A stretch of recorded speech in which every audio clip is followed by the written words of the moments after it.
प्रधानमंत्री जी यदि अपने आप को सुरक्षित महसूस नहीं करते तो देश की सुरक्षा क्या करेंगे? सवाल तो इस बात है, प्रधानमंत्री को अपने देश के किसानों पर विश्वास नहीं रहा। किसान के दिल्ली ना आए उसलिए गड्ढे खोदे जाते हैं, कटीले तार बिछाए जाते हैं, कील लगाए जाते हैं। अब जो वही किसान उनसे बात करना चाहते हैं तो बात करने का समय नहीं देते। 1.5 साल हो गया और आज उनको किसानों से खतरा है।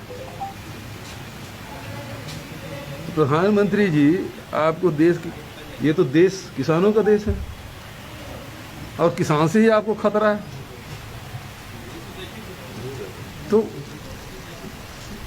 प्रधानमंत्री जी यदि अपने आप को सुरक्षित महसूस नहीं करते तो देश की सुरक्षा क्या करेंगे? सवाल तो इस बात का है।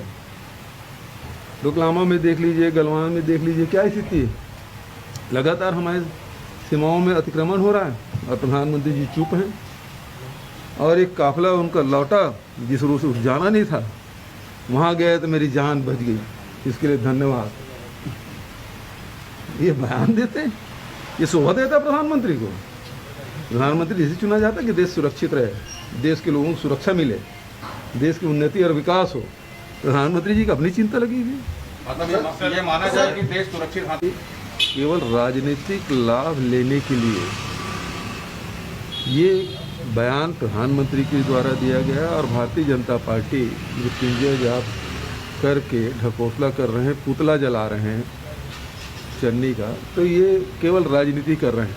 इसके पहले भी ऐसे अनेक अवसर आए हैं जिसमें उस समय तत्कालीन प्रधानमंत्री ने इसे अनदेखा किया।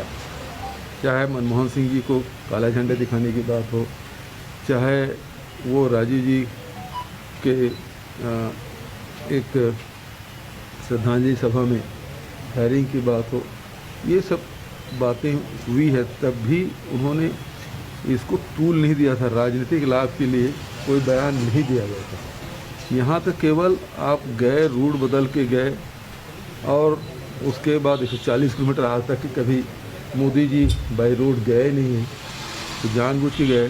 सबसे बड़ी बात ये थी कि पंजाब में भारतीय जनता पार्टी का अस्तित्व पहले भी बहुत सीमित दायरे में था।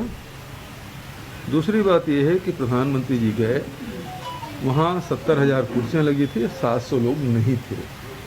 बड़ी बात ये है, आखिर 70,000 कुर्सियों को संबोधित करने प्रधानमंत्री कैसे जाते हैं? तो उन्होंने इस प्रकार से तत्काल, जिस प्रकार से आरएसएस बीजेपी हमेशा षड्यंत्र करती रहती है, उसी प्रकार से ये भी उसी का हिस्सा है, पॉलिटिकल प्रोपेगेंडा का हिस्सा है और जिसका वो लाभ लेने की कोशिश कर रहे हैं। लेकिन देश की जनता जान चुकी है कि राजनीतिक लाभ लेने के लिए प्रधानमंत्री किसी स्तर तक नीचे आ सकते हैं। पॉलिटिकल माइलेज की बात भारतीय जनता पार्टी आप पर आरोप लगा रही है। हमसे जुड़े रहने के लिए हमारे YouTube चैनल को सब्सक्राइब करें और नई वीडियो की नोटिफिकेशन के लिए बेल आइकॉन को दबाएं। अगर आप ये वीडियो Facebook पर देख रहे हैं तो लाइक जरूर करें और ज्यादा से ज्यादा शेयर करें। धन्यवाद।